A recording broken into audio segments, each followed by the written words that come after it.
મિત્રો, આજની આપણી વાર્તા છે એક લગ્ન આવા પણ. સવારના 4 વાગ્યા હતા. 65 વર્ષીય રામેશ્વર પ્રસાદ તેમના રૂમમાં આરામ ખુરશી પર બેસીને છત તરફ જોઈ રહ્યા હતા. તેમની આંખોમાં ઊંડી ઉદાસી હતી. તેઓ પોતાની જાતે જ વાતો કરી રહ્યા હતા. ફરીથી આખી રાત આમ ઊંઘ ના આવી, જાણે ક્યાં રિસાઈને બેઠી છે. એક જમાનો હતો જ્યારે થાકીને ઘરે પાછો આવતો ત્યારે ક્યારે ઊંઘ પોતાની ગોદમાં લઈ લેતી ખબર પણ ન પડતી. અને હવે એવું લાગે છે જાણે દુનિયાનો સૌથી નકામો માણસ હું જ છું. રામેશ્વરજી ખુરશી પરથી ઊભા થયા અને આખા ઘરમાં ફરવા લાગ્યા. ઘરનો એક એક ખૂણો જોવા લાગ્યા. ઘર ખૂબ મોટું હતું. ઊંચી છતો, પહોળા દરવાજા, મોટા મોટા ઓરડાઓ. પૈસાને કોઈ કમી ન હતી, પણ દીકરા વહુઓનું હાસ્ય ગાયબ હતું. પત્નીનો મીઠો ઠપકો ગાયબ હતો. પૌત્ર પૌત્રીઓની મસ્તીઓ માત્ર યાદોમાં જ રહી ગઈ હતી. ઘરમાં ફરતા ફરતા તેઓ પાછા પોતાના રૂમમાં આવ્યા અને ધીમે ધીમે ગાવા લાગ્યા. ચાર એ એકલો ભાઈ, ચાર એ એકલો, તારો મેળો પાછળ છૂટી ગયો. રાહગીર તૂટેલા અવાજમાં ગાતા ગાતા તેમની આંખો ભરાઈ આવી. ચહેરાના ભાવ ક્યાંક ગાયબ થઈ ગયા. તેમણે ધીમેથી કહ્યું, તારા વિના જિંદગી બોજ લાગે છે. સુમિત્રા તેમની અર્ધાંગીની, તેમની જીવન સાથી, તેમનું જીવ. તેના વિના આ ઘર માત્ર ઈંટ પથ્થરનું માળખું જ રહી ગયું હતું. 1 વર્ષ પહેલા તે ચાલી ગઈ હતી અને પોતાની સાથે આ ઘરની રોનક, હાસ્ય અને જિંદગી પણ લઈ ગઈ હતી. જ્યાં ક્યારે ખુશીઓની મહેફિલ જામતી હતી, ત્યાં હવે માત્ર શાંતિ છવાઈ ગઈ હતી. એવી શાંતિ જે કાન ચીરથી અંદર સુધી ઉતરી જાય. પણ શાંતિની એક વિચિત્ર આદત હોય છે, તે ધીમે ધીમે માણસને ગળી જાય છે. રામેશ્વરજીનું જીવન પણ હવે આ શાંતિની પકડમાં હતું. દિવસ રાત વિચારમાં ડૂબેલા રહેતા. આંખો દિવાલો પર ચોટી જતી, પણ કંઈ જોતી નહીં. ઊંઘ સાથે તો આંખ મીચોની રમત ચાલુ જ હતી. તેમના આ મોટા ઘરમાં હવે તેમની સંભાળ રાખનાર માત્ર એક જ હતો, હરિરામ. હરિરામ વર્ષો જૂનો નોકર હતો, પણ હવે પરિવારના સભ્યથી ઓછો ન હતો. તેણે જ આ ઘરની રસોડાની આંગ જાળવી રાખી હતી, પોતાના માલિકનું ધ્યાન રાખ્યું હતું, અને સૌથી જરૂરી વાત, તેમણે તેમની એકલતા વહેંચવાનો પ્રયાસ કર્યો હતો.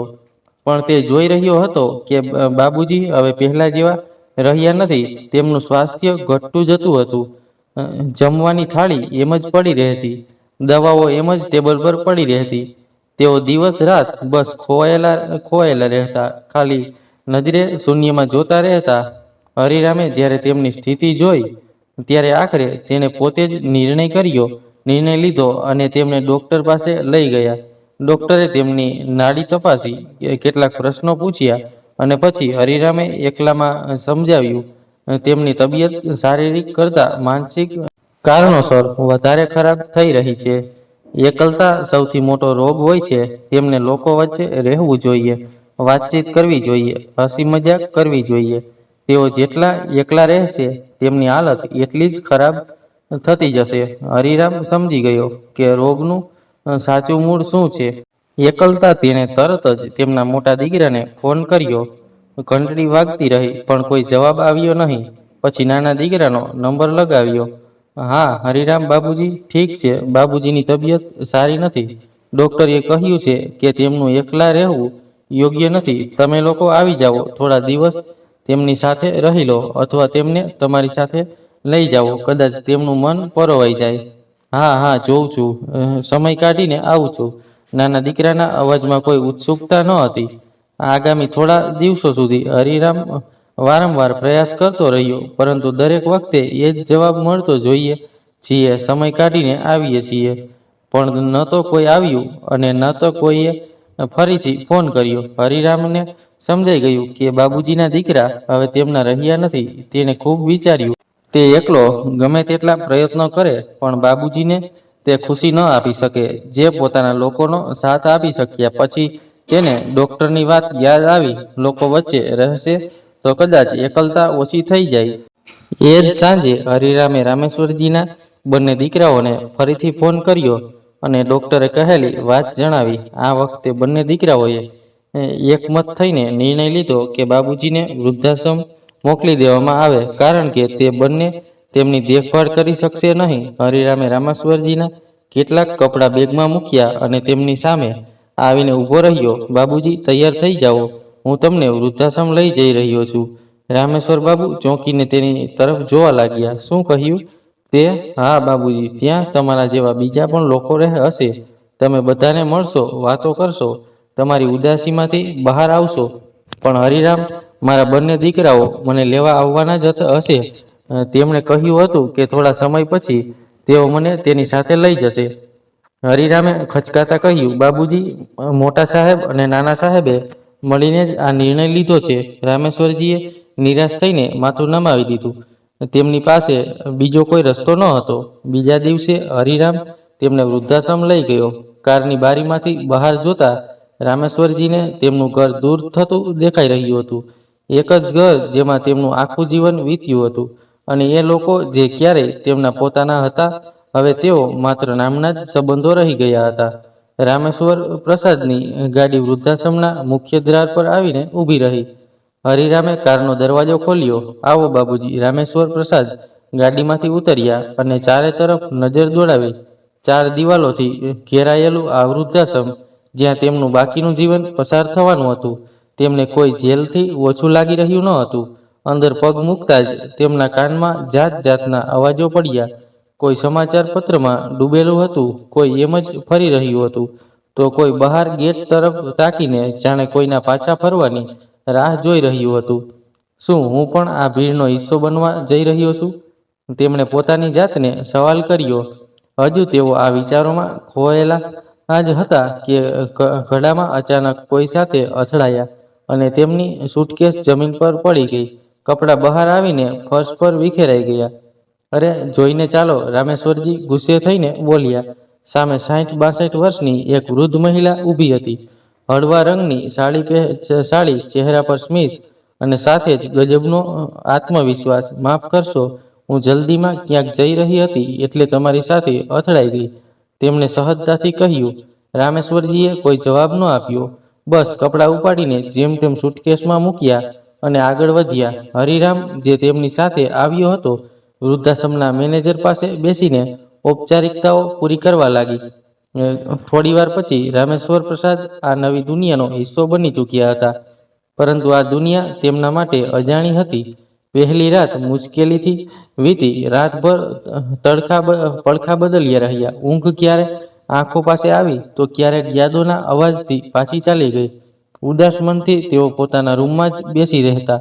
2 દિવસ આમ જ વીતી ગયા. આજે પણ જમ્યા પછી તેઓ પોતાના રૂમમાં પાછા આવી ગયા. હજી તેઓ પલંગ પર બેઠા જ હતા કે દરવાજા પર હળવા ટકોરા પડ્યા. અંદર આવી શકું છું? રામેશ્વરજીએ નજર ઉઠાવી. સામે એ જ મહિલા ઊભી હતી જે પહેલા દિવસે તેમની સાથે અથડાઈ હતી. મહિલાની વાતનું રામેશ્વરજીએ કોઈ જવાબ આપ્યો નહીં.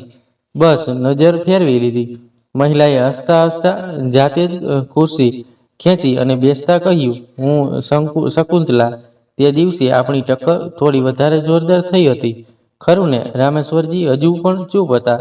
હળવા હાસ્ય સાથે શકુંતલાએ જાતે જ વાત આગળ વધારી. તમને સારું આ રીતે અચાનક આવવું અને વાતો કરવી વિચિત્ર લાગતું હશે, ખરું ને? પણ શું કરું? આદતથી મજબૂર છું. હું અહીં કેરટેકર તરીકે કામ કરું છું. સવારથી સાંજ સુધી અહીં જ રહું છું. અહીં રહેતા લોકોનું બીપી અને સુગર ચેક કરવું, તેમની તબિયતનું ધ્યાન રાખવું, બસ આ જ મારી દિનચર્યા છે. તે દિવસે પણ હું કોઈ દર્દીને જોવા જતી રહી હતી, ત્યારે જ તમારી સાથે ટક્કર થઈ ગઈ હતી. રામેશ્વરજી હજુ પણ ચૂપ હતા. પછી શકુંતલાજી બોલ્યા, જો કે બહુ ચૂપ રહો છો તમે થોડું વધારે બોલો છો. રામેશ્વરજીએ તરત જ જવાબ આપ્યો. શકુંતલાએ મજાકના અંદાજમાં કહ્યું, હા, અને તમારી જેમ ગુસ્સામાં રહેવાની આદત નથી મારી. ચાલો તો, પણ કંઈક તો બોલ્યા. રામેશ્વરજીની ભમરો તંગ થઈ ગઈ. અરે, આ શું, તમે દવાઓ લીધી નથી?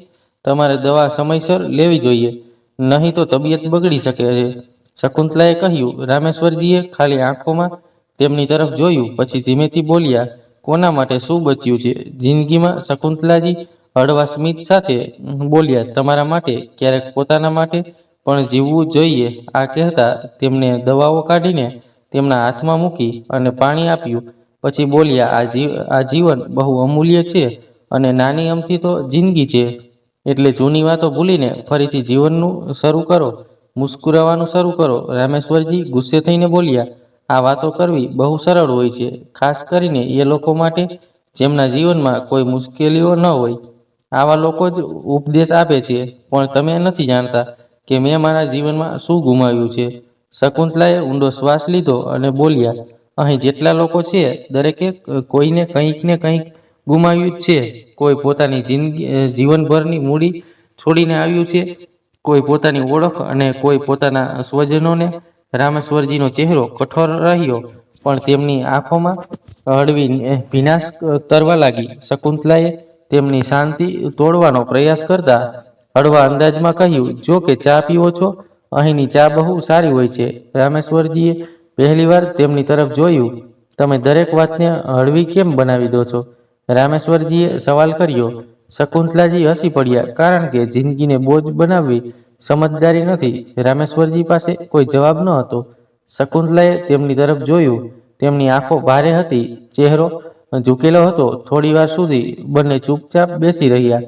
રામેશ્વરજી ઝીણી આંગળીઓ ધીમે ધીમે ખુરશીના હાથ પર ચાલી રહી હતી, જાણે તેઓ કોઈ જૂના વિચારોમાં ખોવાયેલા હોય. શકુંતલાએ થોડા નજીક આવીને કહ્યું, જો પોતાનું દુઃખ કોઈ સાથે વહેંચવામાં આવે તો મન હળવું થઈ જાય છે. રામેશ્વરજીએ પોતાના દિલનો ભાર હળવો કરવાનું શરૂ કર્યું. મારું ઘર ક્યારેક ખુરશીઓથી ભરેલું હતું. હું, મારી પત્ની સુમિત્રા અને અમારા 2 દીકરા બધા એકસાથે રહેતા હતા. પોતાની જાતને મોટા ભાગ્યશાળી સમજતા હતા કે અમને બે લાયક દીકરા મળ્યા છે. દીકરાઓ બંને બહાર નોકરી કરવા લાગ્યા, પછી પોતાની પસંદની છોકરીઓ સાથે પણ લગ્ન કરી લીધા. ઘરમાં અમે પતિ પત્ની રહી ગયા, પણ ક્યારેક એકલતાનો અનુભવ થયો નહીં. સુમિત્રા આખા ઘરની જાન હતી. તેનું હાસ્ય દિવાલો સુધી પણ હસાવતું હતું. બાળકો પણ ક્યારેક ક્યારેક મળવા આવી જતા હતા. કહેતા હતા. રામેશ્વરજીનો અવાજ કાંપવા લાગ્યો. તેમણે ઊંડો શ્વાસ લીધો અને આગળ બોલ્યા, પણ 1 વર્ષ પહેલા જ્યારે સુમિત્રા ચાલી ગઈ, બધું જ બદલાઈ ગયું. તેના ગયા પછી મારા દીકરાઓએ તેની સાથે સાથે મને પણ ભૂલાવી દીધો. રામેશ્વરજીના અવાજમાં ધ્રુજારી હતી. શકુંતલાએ તેમની ઝૂકેલી આંખોને ધ્યાનથી જોઈ અને હળવા સ્મિત સાથે બોલ્યા, અરે, શું તમારી દુનિયા માત્ર તમારા દીકરાઓ સુધી સીમિત હતી? રામેશ્વરજી પણ તેમની યાદોને સાચવીને જીવવાને બદલે તમે પોતાની જાતને એક વિચારમાં કેદ કરી લીધી છે કે હવે જિંદગીમાં કંઈ બચ્યું જ નથી. રામેશ્વરજી ચૂપ હતા. આવું પહેલીવાર બન્યું હતું કે કોઈએ તેમની પીડાને માત્ર સાંભળી જ નહીં, પણ તેમને અરીસો પણ બતાવ્યો હતો.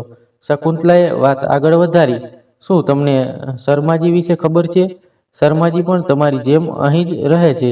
એક સમય હતો જ્યારે તેમની પાસે બધું જ હતું, મોટું ઘર, ખુશહાલ પરિવાર, દોલત, શોહરત, પણ પછી બધું જ ખતમ થઈ ગયું. એક અકસ્માતમાં તેમણે પોતાની પત્ની અને એકના એક દીકરાને ગુમાવી દીધો. જે સંપત્તિ હતી તે ધીમે ધીમે બીજાના લોભનો ભોગ બની ગઈ. જ્યારે તેઓ અહીં આવ્યા ત્યારે તેઓ પોતાનું બધું જ ગુમાવી ચૂક્યા હતા. પણ બાકીનું જીવન દુઃખને ગળે લગાવીને બેસી રહેવાનું તેમણે સ્વીકાર્યું નહીં. તેમણે ફરીથી હિંમત ભેગી કરી. હવે તેઓ દરરોજ સવારે નજીકની વસ્તીમાં જાય છે અને ગરીબ બાળકોને ભણાવે છે. તેમણે પોતાની બાકીની જિંદગી એ બાળકો માટે સમર્પિત કરી દીધી. જેમની પાસે કોઈ સહારો નથી, તેમણે પોતાના જીવનને અર્થપૂર્ણ બનાવી દીધું. આ કહેતા શકુંતલાને લાગ્યું કે રામેશ્વરજી ધ્યાનથી તેમની વાતો સાંભળી રહ્યા હતા. તેમની આંખોમાં ચમક આવી રહી હતી. તો શર્માજીએ પોતાની એકલતાને પોતાની તાકાત બનાવી લીધી. તેઓ બોલ્યા. ત્યારે જ બહારથી ગાર્ડ આવ્યો. મેડમ, તમને મેનેજર સાહેબ બોલાવી રહ્યા છે. હમણાં આવી કહીને શકુંતલાજી બહાર નીકળી ગયા. તેમના શબ્દોએ જાણે કોઈ બંધ દરવાજો ખોલી દીધો હતો, જેના પાછળ વર્ષોથી ધૂળ જામી હતી. રામેશ્વરજી પહેલીવાર પોતાની જાતને હળવાશ અનુભવી રહ્યા હતા. તે રાત્રે તેમણે પડખું બદલ્યું, પરંતુ આ વખતે યાદોની પીડા ન હતી, પરંતુ એક વિચિત્ર હલચલ હતી, કંઈક કરવાની, ફરીથી જીવવાની. હવે તેઓ પોતાની જાતને બીમાર અનુભવી રહ્યા ન હતા. સવારના પહેલા કિરણ સાથે રામેશ્વરજીએ પોતાના પગમાં ચંપલ પહેર્યા અને ધીમે પગલે રૂમની બહાર નીકળ્યા. બહાર એક સુંદર બગીચો હતો, હરિયાળીથી ભરેલો, રંગબેરંગી ફૂલો સજાવેલો હતો. ત્યાં આશ્રમનો માટી ખોદીને છોડના મૂળને સિંચી રહ્યો હતો. આ દ્રશ્ય જોતા જ રામેશ્વરજીની આંખો ચમક પાછી આવી ગઈ. ક્યારેક આ તેમનો પણ શોખ હતો. બાગમાં સુમિત્રાને ગુલાબ પણ ખૂબ ગમતા હતા, એટલે તેમણે પણ પોતાના ઘરમાં ફૂલ ઉગાડ્યા હતા. જાતે જ બગીચામાં પાણી નાખતા, છોડની કાપણી છટણી કરતા હતા. છોડની જેમ માણસનું પણ તો જીવન છે. દેખભાળ કરો તો ખીલી ઉઠે છે, છોડી દો તો સુકાઈ જાય છે. તેમણે મનમાં વિચાર્યું. પછી જાણે શું થયું, તેઓ બગીચામાં જઈને માળી પાસેથી કોદાળી લઈ આવ્યા અને જાતે જ માટી ખોદવા લાગ્યા. માળીએ આશ્ચર્યથી જોયું, પછી હસીને બોલ્યો, વાહ અંકલજી, તમને ભાગ ગામનો શોખ છે. બીજી તરફ શકુંતલાજી કોઈ કામથી જઈ રહ્યા હતા. જ્યારે તેણે રામેશ્વરજીનો રૂમ ખોલી જોયું તો અચાનક ગયા. અરે ક્યાં ગયા એ તેમણે આજુબાજુ નજર દોડાવી અને પછી જે જોયું તેને જોઈને તેમની આંખો આશ્ચર્યથી પહોળી થઈ ગઈ. રામેશ્વરજી બગીચામાં ઘાસ પર બેઠા હતા. આજુબાજુ બીજા કેટલાક વૃદ્ધો હતા. મજાક ચાલી રહી હતી અને રામેશ્વરજી ખડખડાટ હસી રહ્યા હતા. આ બધું જોઈને અનાયાસે શકુંતલાના ચહેરા પર સ્મિત છવાઈ ગયું. દરેક પસાર થતા દિવસ સાથે રામેશ્વરજી હવે પહેલા કરતાં વધુ સારું અનુભવવા લાગ્યા હતા. તેઓ આશ્રમના દરેક વૃદ્ધ સાથે ભળી ગયા હતા. એક દિવસ કોઈએ જણાવ્યું કે દીનદયાળની તબિયત ખૂબ ખરાબ છે. તેઓ છેલ્લા કેટલાક દિવસોથી બીમાર છે અને જીવવાની ઈચ્છા છે છોડી ચૂક્યા છે. આ સાંભળીને રામેશ્વરજીને બેચેની થઈ. તેમણે વિચાર્યું, આવું કેવી રીતે? આ તો એ જ દીનદયાળજી છે જે હસી મજાકમાં સૌથી આગળ રહેતા હતા. તેઓ તરત જ તેમના રૂમ તરફ આગળ વધ્યા. જઈને જોયું તો દીનદયાળજી શાંતિથી સૂતા હતા. આંખો બંધ હતી, જાણે કોઈ ઊંડા વિચારમાં ડૂબ્યા હોય. રામેશ્વરજી ધીમેથી તેમની પાસે જઈને બેસી ગયા. કેમ છો દીનદયાળજી? કોઈ જવાબ આવ્યો નહીં. રામેશ્વરજીએ હસતા હસતા કહ્યું, શું થયું? આજે તો તમારું હાસ્ય પણ ક્યાંક છુપાઈ ગયું છે. શું વિચારી રહ્યા છો? દીનદયાળજીએ ધીમેથી આંખો ખોલી. તેમના ચહેરા પર હળવું સ્મિત આવ્યું, પરંતુ તે ફીકું હતું. બસ જૂની વાતો યાદ આવી રહી છે, તેમણે ધીમેથી કહ્યું. રામેશ્વરજીએ તરત જ પૂછ્યું, સારું, કઈ જૂની યાદો? દીનદયાળજીની આંખોમાં હળવી ચમક આવી ગઈ. બસ એ દિવસો યાદ આવી ગયા જ્યારે અમે જુવાન હતા, મસ્તી કરતા હતા, સિનેમા હોલમાં પહેલી હારોલમાં બેસીને ફિલ્મો જોતા હતા. રામેશ્વરજી હસી પડ્યા. ઓ, કહો તો તમે પણ સિનેમાના દીવાના હતા? દીનદયાળજીએ થોડા ઉત્સાહ થઈને બોલ્યા. દીવાના શું? કહો, બસ પૂછો જ નહીં. અમિતાભ બચ્ચનની દરેક ફિલ્મ જોઈને મેં તેમના ડાયલોગ, સ્ટાઇલ બધું જ યાદ છે. રામેશ્વરજી હસતા રહ્યા. આ પહેલીવાર હતું જ્યારે દીનદયાળજીએ આટલા દિવસો પછી થોડા ઉત્સાહ સાથે વાતો કરી હતી. પછી દીનદયાળજી અચાનક જોશમાં બોલ્યા, શોલે મારી સૌથી પ્રિય ફિલ્મ હતી. ગબ્બરસિંહ, જયવીરુ, બસંતી. શું ફિલ્મ હતી! કેટલી વાર જોઈ હતી મેં! કાશ એકવાર ફરી જોઈ શકું. આટલું કહેતા કહેતા તેમની આંખોમાં વિનાશ આવી ગઈ. રામેશ્વરજીએ તેમને શાંતિથી જોયા અને મનમાં વિચાર્યું, જો તેમની આ ઈચ્છા પૂરી કરી દેવામાં આવે તો કેવું રહેશે. એ જ સાંજે તેમણે વૃદ્ધાશ્રમના મેનેજર સાથે વાત કરી. આપણે એક મૂવી નાઇટ રાખી શકીએ? મેનેજર થોડો અચંબિત થયો. મૂવી નાઇટ અહીં? હા, દીનદયાળજીને તેમની મનપસંદ ફિલ્મ જોવા મળી જશે અને બાકીના વૃદ્ધોને પણ. તેમને પણ થોડું મનોરંજન જોઈએ, ખરું ને? થોડી વાતચીત પછી મેનેજર તૈયાર થઈ ગયો. બીજા દિવસે ખાસ કરીને શોલે બતાવવાની વ્યવસ્થા કરવામાં આવી. બીજી સાંજે હોલમાં એક મોટો પડદો લગાવવામાં આવ્યો. દીનદયાળજીને વ્હીલચેર પર લાવીને સૌથી આગળ બેસાડવામાં આવ્યા. જેવી જ ફિલ્મ શરૂ થઈ, દીનદયાળજી ધ્યાનથી જોવા લાગ્યા. તેમના ચહેરા પર જૂની ચમક આવી ગઈ હતી. આ નજારો જોઈને રામેશ્વરજીની આંખો ભીની થઈ ગઈ. આટલા દિવસો પછી દીનદયાળજી સહિત બાકીના વૃદ્ધો પણ હસી પડ્યા. પરંતુ થોડા દિવસો જ વીત્યા હતા કે દીનદયાળજીની તબિયત વધુ બગડી ગઈ. ડોક્ટરે કહી દીધું કે હવે વધારે સમય નહીં બચ્યો. રામેશ્વરજી તેમની પાસે જઈને બેઠા અને તેમનો હાથ પકડી લીધો. દીનદયાળજીનો ચહેરો ભાવશૂન્ય હતો. રામેશ્વરજીએ ગીતા ઉઠાવી અને વાંચવાનું શરૂ કર્યું. તેમનો અવાજ આખા રૂમમાં ગુંજી રહ્યો હતો. ધીમે ધીમે દીનદયાળજીની આંખો બંધ થઈ ગઈ. ચહેરા પર શાંતિ ઉતરી આવી. જેમ જેમ ગીતાનો પાઠ આગળ વધતો ગયો, તેમના શ્વાસ ધીમા પડતા ગયા અને પછી તેઓ હંમેશ માટે શાંત થઈ ગયા. આખા વૃદ્ધાશ્રમમાં શોકની લહેર હતી, પરંતુ સાથે જ એક શાંતિ પણ હતી કે તેમને પોતાની છેલ્લી ઈચ્છા પૂરી કરીને એક સ્મિત સાથે દુનિયાને અલવિદા કહ્યું હતું. રામેશ્વરજીની આંખોમાં આંસુ હતા. દીનદયાળજીના વિદાયથી રામેશ્વરજીના દિલ પર ઊંડી છાપ પડી. તેમણે પહેલીવાર અનુભવ્યું કે જિંદગીનો કોઈ ભરોસો નથી. કોણ જાણે કયો દિવસ છેલ્લો હોય, અને જો એવું છે તો પછી શા માટે દરેક દિવસને જીવવો જોઈએ નહીં? શા માટે પોતાની ઈચ્છાઓને પૂરી કરવી જોઈએ નહીં? તે રાત્રે તેઓ મોડે સુધી ઊંઘી શક્યા નહીં. પડખા બદલતા બદલતા બસ એક જ વાત તેમના મનમાં ફરતી રહી. આપણે આપણી ઈચ્છાઓને મારતા રહીએ છીએ, વિચારીએ છીએ કે ક્યારેક પછી પૂરી કરીશું, પરંતુ એ પછી ક્યારેય આવતું જ નથી. દીનદયાળજીની જેમ બીજા કેટલાક લોકો હશે જેઓ પોતાની કોઈ ઈચ્છાને દિલમાં લઈને જ જતા રહ્યા હશે. જો હું એ લોકોની છેલ્લી ઈચ્છાઓ પૂરી કરી શકું તો કદાચ મારું જીવન સાર્થક થઈ જશે. બીજી સવાર થતાં જ તેમણે સૌથી પહેલાં શકુંતલાજી સાથે આ જ વાત કરી. શકુંતલાજી થોડીવાર તેમને જોતા રહ્યા, પછી હસીને બોલ્યા, જો તમે આ બીડું ઉપાડી જ રહ્યા છો તો હું પણ તમારી સાથે છું. હવે રામેશ્વરજી અને શકુંતલાજી વૃદ્ધાશ્રમના વૃદ્ધો પાસે જતા અને તેમને પૂછતા, કોઈ એવી ઈચ્છા જે તમે પૂરી કરવા માંગતા હોય? શરૂઆતમાં ઘણા લોકો હસી પડ્યા.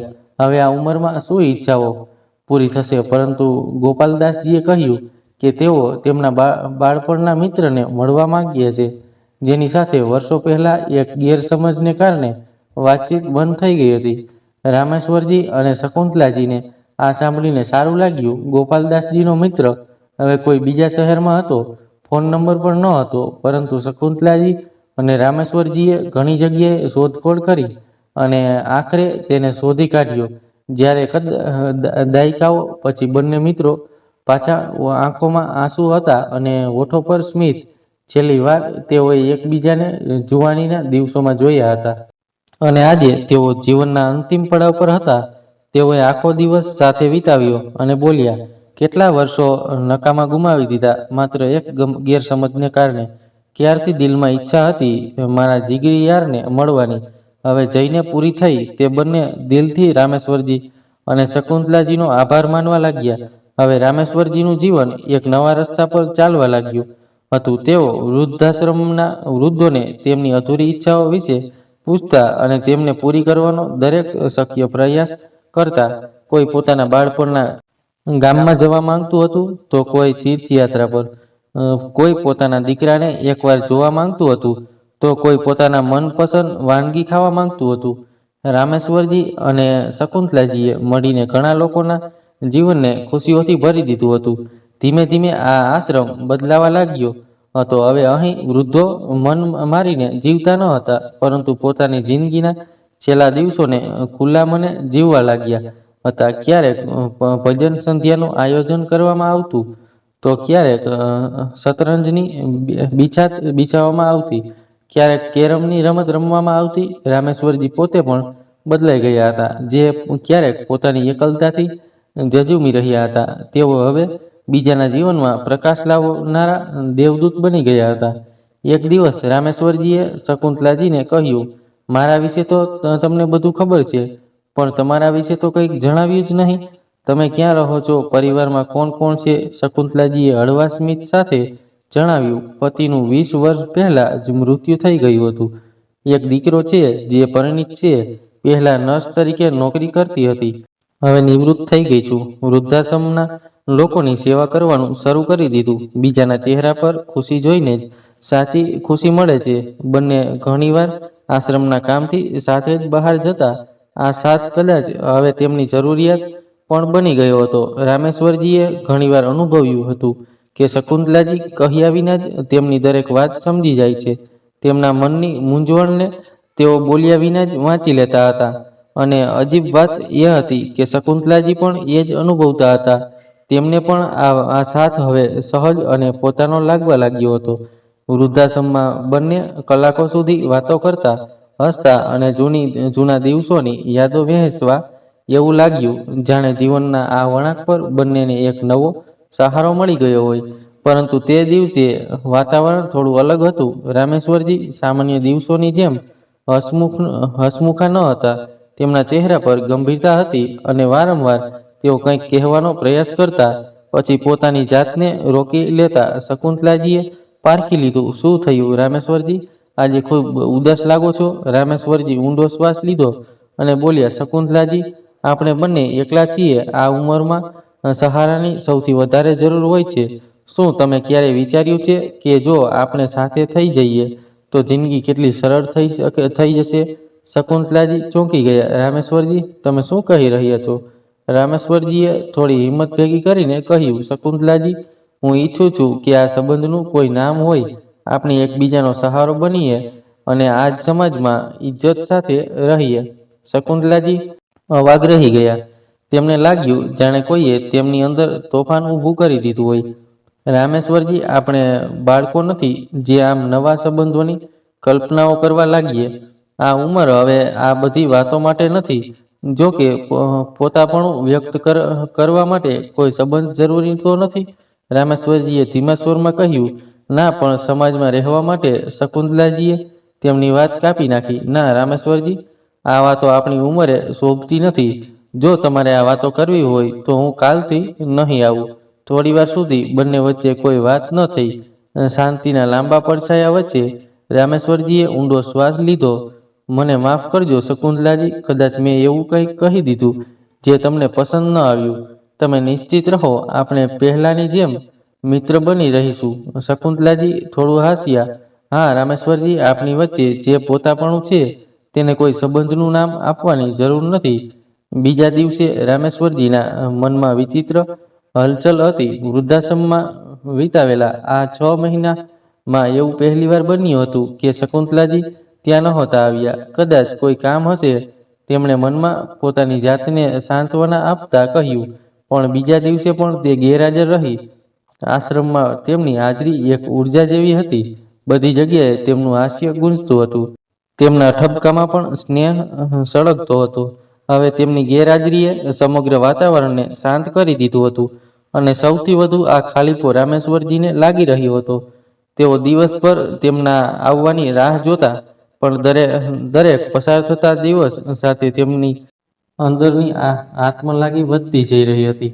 આખરે એક દિવસ તેમણે આશ્રમના મેનેજરને પૂછ્યું, પરંતુ તેને પણ કોઈ જાણકારી ન હતી. શકુંતલાજીનો ફોન પણ લાગી રહ્યો ન હતો. કોઈ તો વાત છે, તેમણે મનમાં વિચાર્યું. પછી તેમણે મેનેજર પાસેથી શકુંતલાજીનું સરનામું લીધું અને પોતે તેમના ઘરે જવાનો નિર્ણય કર્યો.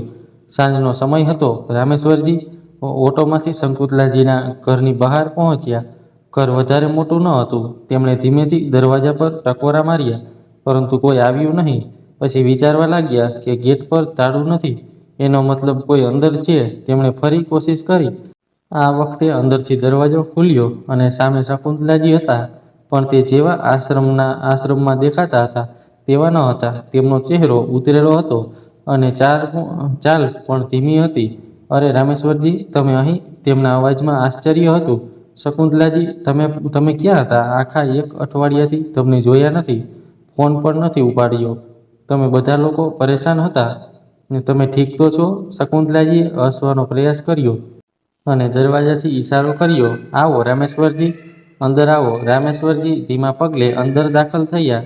રૂમ સાફ સુથરો હતો, પણ તેમાં એક વિચિત્ર એકલતા હતી. સોફા પાસેના ટેબલ પર દવાઓ પડી હતી. રામેશ્વરજીએ તેમની તરફ જોયું. તમારી તબિયત ઠીક નથી લાગી રહી. શકુંતલાજી, શું થયું? શકુંતલાજીએ ઊંડો શ્વાસ લઈને બેસતા કહ્યું, થોડા દિવસથી તબિયત ઠીક ન હતી. નબળાઈ પણ લાગી રહી હતી. ડૉક્ટરને બતાવ્યું તો ખબર પડી કે ડેન્ગ્યુ થઈ ગયો છે. ડેન્ગ્યુ? સુરજીના અવાજમાં ચિંતા હતી. તમે કોઈને કહ્યું પણ નહીં અને તમે અહીં એકલા છો? શકુંતલાજી સહેજ હસ્યા. આ એકલતા સાથે જીવવાની આદત થઈ ગઈ છે. રામેશ્વરજીને તેમના સ્મિતમાં છુપાયેલું દર્દ સ્પષ્ટ દેખાઈ રહ્યું હતું. તેમણે ધીમેથી પૂછ્યું, તમારો દીકરો? તમે તો કહ્યું હતું કે તમારો દીકરો વહુ છે, તે ક્યાં છે? બસ આ સાંભળતા જ શકુંતલાજીની આંખોમાં આંસુ આવી ગયા. તેમણે તરત જ પોતાનો ચહેરો બીજી તરફ ફેરવી લીધો, જેણે પોતે પોતાની જાતને સંભાળવાનો પ્રયત્ન કરી રહી હોય. દીકરો વહુ તો છે મારા, પણ તેમના અવાજથી ધ્રુજારી તેમના મનની સ્થિતિ વ્યક્ત કરી રહી હતી. રામેશ્વરજીએ ધ્યાનથી તેમની તરફ જોયું. શકુંતલાજીએ આંખો બંધ કરી લીધી, જાણે કેટલીક જૂની યાદો તેમની સામે ઘૂમી રહી હોય. પછી ખૂબ શાંત અવાજમાં બોલ્યા, તે પોતાના પરિવાર સાથે ઉપરના માળે રહે છે. હકીકતમાં મારી વહુને મારી સાથે રહેવું પસંદ ન હતું. તેથી તેમના કહેવાથી મારો દીકરો પોતાના પરિવારને લઈને મારાથી અલગ થઈ ગયો. રામેશ્વરજી સ્તબ્ધ થઈ ગયા.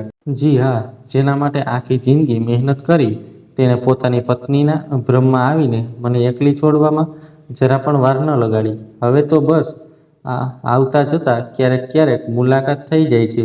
રૂમમાં થોડીવાર સુધી ફક્ત ઘડિયાળનો ટીક ટીક અવાજ સંભળાતો રહ્યો.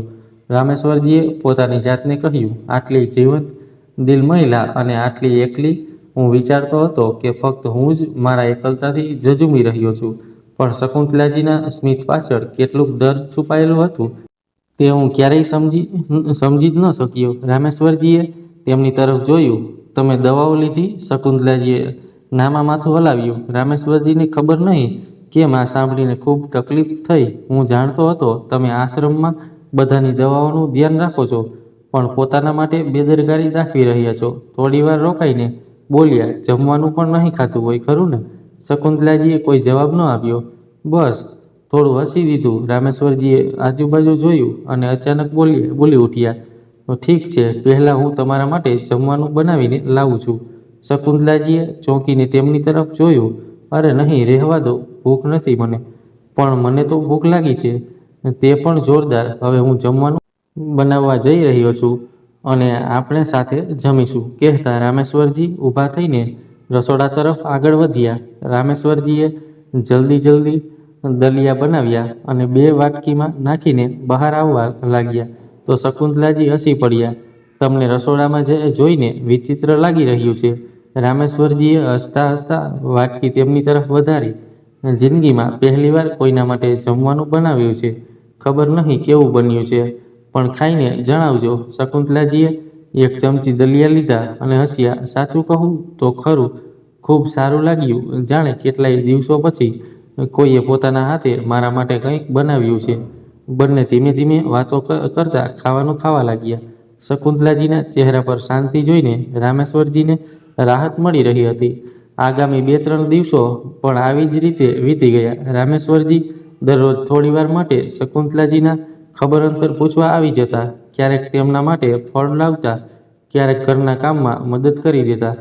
તે દિવસે પણ રામેશ્વરજી શકુંતલાજીના ખબરઅંતર પૂછીને પાછા ફરી રહ્યા હતા કે ઉપરના માળેથી કોઈએ તેમને જતા જોયા.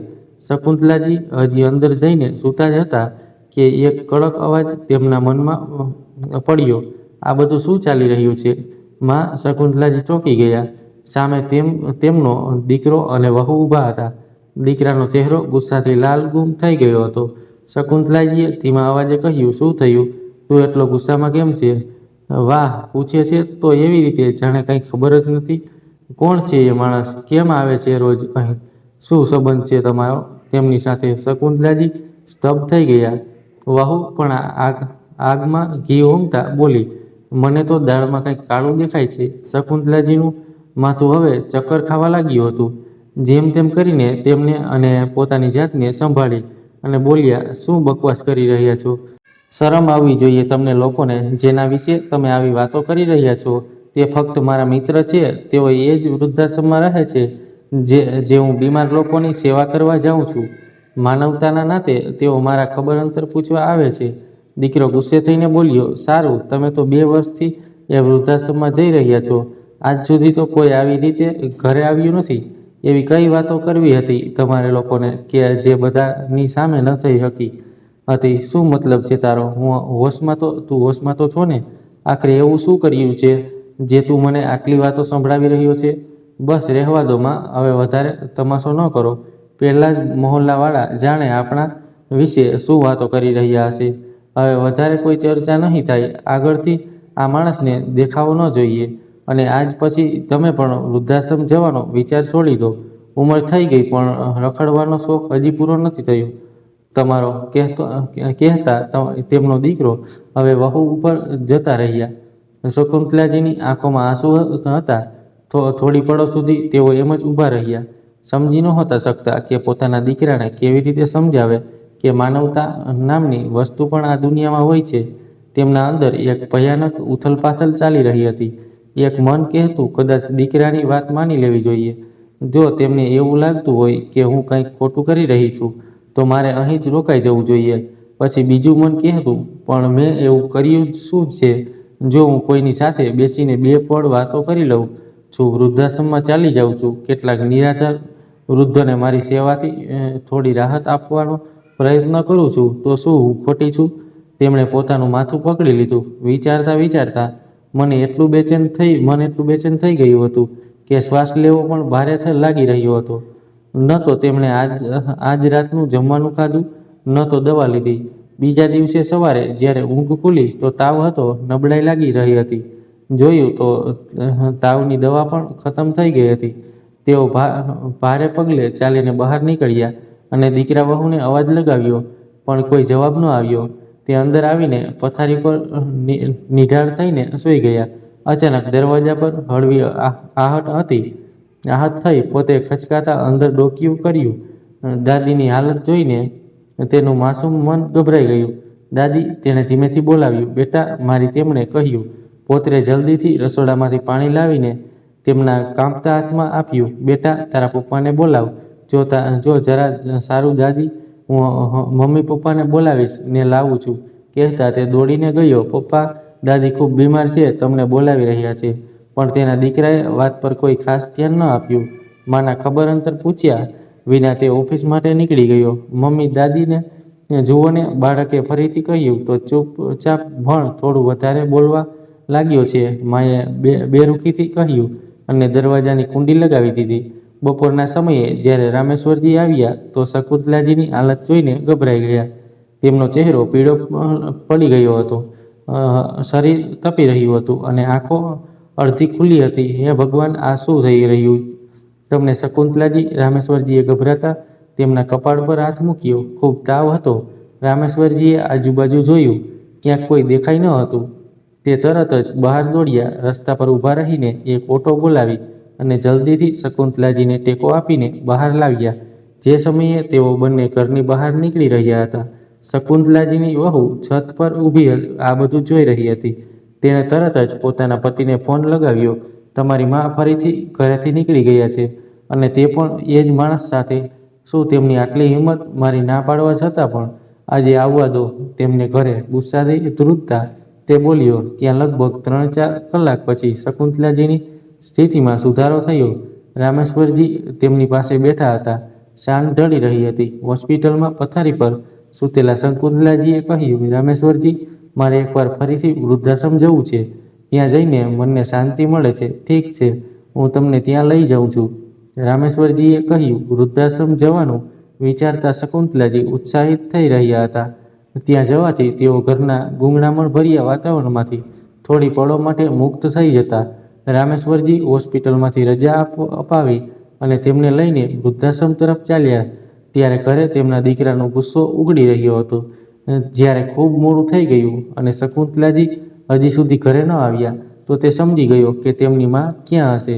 શકુંતલાજી અને રામેશ્વરજી વૃદ્ધાશ્રમના દરવાજા સુધી પહોંચ્યા જ હતા કે પાછળ એક કાર આવીને ઊભી રહી.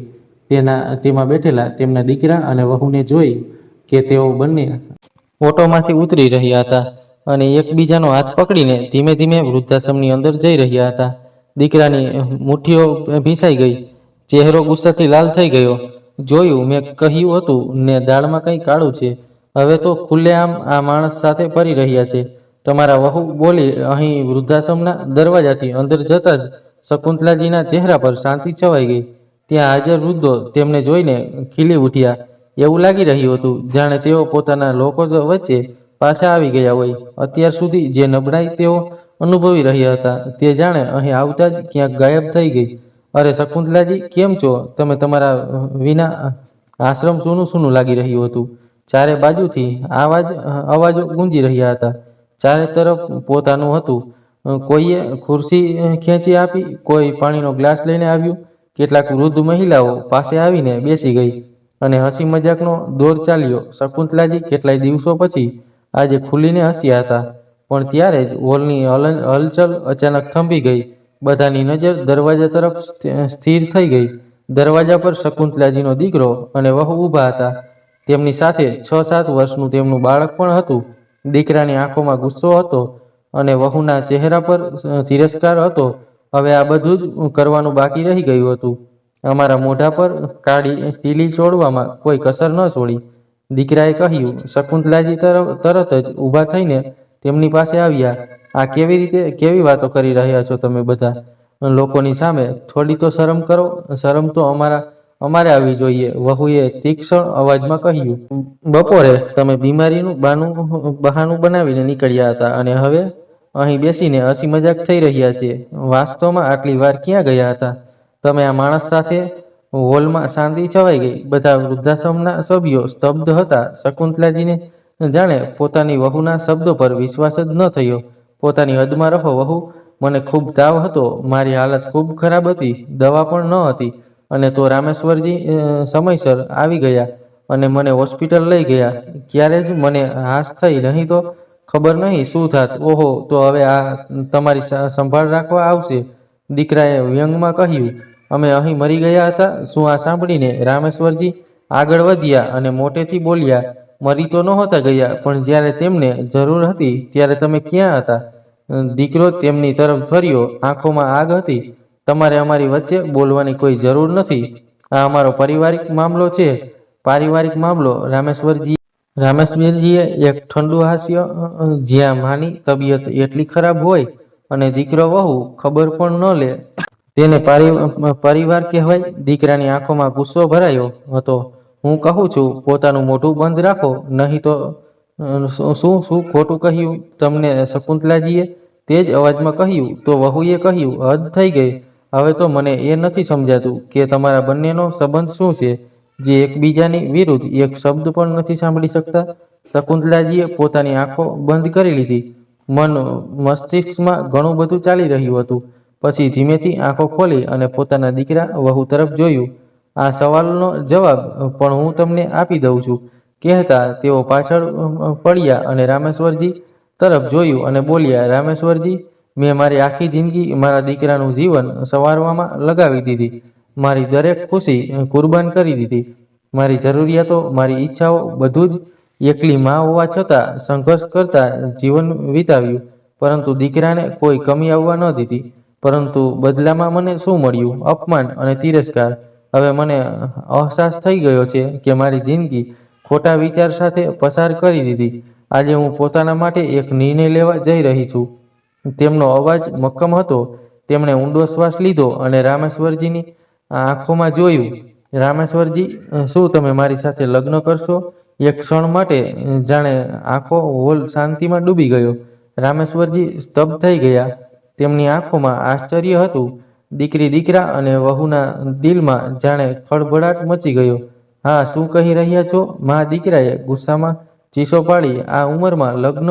થોડી શરમ કરો. લોકો શું કહેશે? શકુંતલાજીએ પહેલીવાર એક તીક્ષ્ણ સ્મિત સાથે દીકરા તરફ જોયું અને બોલ્યા. બેટા, જેટલી ચિંતા લોકોની કરી રહ્યો છે એટલી ચિંતા તમારે તમારી માની કરવી જોઈએ. હું ફક્ત એટલું જાણું છું કે મને રામેશ્વરજીનો સાથ ગમે છે અને તેમને મારો સાથ. પરંતુ મને એ પણ ખબર છે કે જો આ સંબંધને નામ ન આપવામાં આવ્યું તો લોકો તેને જાતની ઉપાધિઓ આપશે. જ્યારે પોતાના દીકરા વહુએ ન છોડ્યું તો લોકો શું છોડશે? રામેશ્વરજી હજી પણ કંઈ બોલી શક્યા ન હતા. શકુંતલાજીએ તેમની તરફ જોયું અને કહ્યું. રામેશ્વરજી, મેં તમને આટલા દિવસોમાં ખૂબ નજીકથી જોયા છે, તમારી ભલાઈને અનુભવી છે. તમે મારા સુખ દુઃખના સાથી બની શકો છો. શું તમે મને સ્વીકારશો? રામેશ્વરજીએ પણ હસતા તેમનો હાથ પકડી લીધો. ખૂબ સરસ, એકદમ સાચો નિર્ણય લીધો છે તમે બંને. મને ગર્વ છે કે તમે લોકો પોતાના માટે ઊભા થયા. ત્યાં ઉભેલા વૃદ્ધાશ્રમના મેનેજરે કહ્યું. દીકરા અને વહુના ચહેરા પરથી જાણે હવા નીકળી ગઈ. માં, તમે અમારી ઇજ્જત ઉછાળવામાં કોઈ કસર નથી છોડી. તેમનો અવાજ આખા હોલમાં ગુંજી ઉઠ્યો. પણ ત્યારે જ વૃદ્ધાશ્રમમાં રહેતા સૌથી વૃદ્ધ અમ્મા, જે હંમેશા ચૂપચાપ બેઠા રહેતા હતા, ધીમે ધીમે પોતાની લાકડી ઠોકતા આગળ આવ્યા. ચહેરો કરસલીઓથી ભરેલો હતો, પણ આંખોમાં અનુભવ અને સમજદારીની ઊંડાઈ હતી. અમ્માનો અવાજ ગુંજ્યો. બેટા, કઈ ઇજ્જતની વાત કરી રહ્યા છો તમે? જે માને જીવતે જીવ છોડી દે તે ઇજ્જતદાર કહેવાશે? દીકરો ગભરાઈ ગયો. તેણે અમ્મા તરફ જોયું, પણ તેમના તે જ શબ્દોએ જાણે તેની જીભ સીવી દીધી હતી. તેમની આંખોમાં વિનાશ હતી. જ્યારે તમારી માને પ્રેમ અને સન્માન જોઈતું હતું, ત્યારે તમે તેમને શું આપ્યું? એકલતા, ઉપેક્ષા. અને હવે જ્યારે તેમણે પોતાના માટે જીવવાનો નિર્ણય કર્યો, તો તમને સમાજ યાદ આવી ગયો. એક વાત યાદ રાખજો બેટા, ખુશ રહેવાનો અધિકાર ઉંમરનો ઉંમરનો મોહતાજ નથી હોતો. વૃદ્ધાશ્રમમાં રહેતા બાકીના વૃદ્ધો પણ હવે તેમની આસપાસ ઊભા થઈ ગયા હતા. બધાની આંખોમાં સમર્થનની ચમક હતી. તમે શું વિચારો છો બેટા? બીજા એક વૃદ્ધ બોલ્યા, શું માં ફક્ત જન્મ આપવા માટે, ત્યાગ કરવા માટે જ બની છે? શું તેને ક્યારેય પોતાની ખુશીઓ વિશે વિચારવાનો હક નથી? દીકરો ગુસ્સે થઈ ગયો. તે અને પોતાની પત્ની તરફ જોયું, જે પોતે પણ અસ્વસ્થ લાગી રહી હતી. બેટા, મા બાપ કોઈ બીજો નથી હોતા. અમ્માનો અવાજ રડમાશ થઈ ગયો હતો. અને અમારી આખી જિંદગી બાળકો માટે આપીએ છીએ. જ્યારે વૃદ્ધાવસ્થા આવે છે, ત્યારે અમને પારકા બનાવી દેવામાં આવે છે. પરંતુ હવે જમાનો બદલાઈ ગયો છે. આજે દરેકને પોતાના વિશે વિચારવાનો પૂરો હક છે. અમારા શકુંતલાજી તરફ જોયું અને તેમનો હાથ પકડી લીધો. તેમની આંખોમાં સ્નેહ હતો. બેટા, આજે તે જે કર્યું છે, જે બહુ ઓછા લોકો કરી શકે છે. તું એકલી નથી અને બધા તારી સાથે છીએ. વૃદ્ધાશ્રમના બધા લોકો એક સ્મિત સાથે અમ્માની વાતનું સમર્થન કરવા લાગ્યા અને આખું વૃદ્ધાશ્રમ તાળીઓના ગડગડાટથી ગુંજી ઉઠ્યું. શકુંતલાજીનો પુત્ર, જે ત્યાં જ ઊભો આ બધું સાંભળી રહ્યો હતો, ખૂબ માસુમિયતથી બોલ્યો, સાચે મારી દાદીના લગ્ન થશે. હું પણ આવીશ દાદીના લગ્નમાં. ત્યારે જ તેની માએ તેનો હાથ પકડ્યો અને તેને લઈને ગુસ્સે થઈને બહાર નીકળી ગઈ. પરંતુ જતા જતા પુત્ર વારંવાર ફરીને પોતાની દાદીને જોતો રહ્યો. દીકરો પણ ગુસ્સામાં પગ પછાડતો ચાલ્યો ગયો. રામેશ્વરજી અને શકુંતલાજીએ એકબીજાને જોયા. બંનેની આંખોમાં એક નવો પ્રકાશ હતો. હવે ન કોઈ પસ્તાવો હતો અને ન કોઈ ડર. બીજા જ દિવસે રામેશ્વરજીએ પોતાના મકાન અને બાકીની બધી સંપત્તિ વિશે નિર્ણય કરી લીધો. પોતાના બંને દીકરા વહુઓ પાસેથી તેમને કોઈ આશા ન હતી અને તેમને હવે કોઈ વારસાની પરવા કે ધન તેમને જીવનભર ભેગું કર્યું હતું, હવે કોઈ સારા હેતુ માટે હતું. રામેશ્વરજીએ પોતાનું મકાન પોતાના વર્ષો જૂના વફાદાર નોકર હરિરામના નામે કરી દીધું, જેણે હંમેશા તેમનો સાથ આપ્યો હતો. લગ્ન કરીને રામેશ્વરજી અને શકુંતલાજીએ પોતાના સંબંધને એક નામ આપ્યું અને પૂરી રીતે વૃદ્ધાશ્રમના લોકોની અધૂરી ઈચ્છાઓ પૂરી કરવામાં લાગી ગયા. તેઓ સાથે રહ્યા, એકબીજાના સુખ દુઃખના સાથી બન્યા અને પોતાની છેલ્લી ક્ષણ સુધી એ લોકો માટે જીવતા રહ્યા જેમને દુનિયાએ તરછોડી દીધા હતા.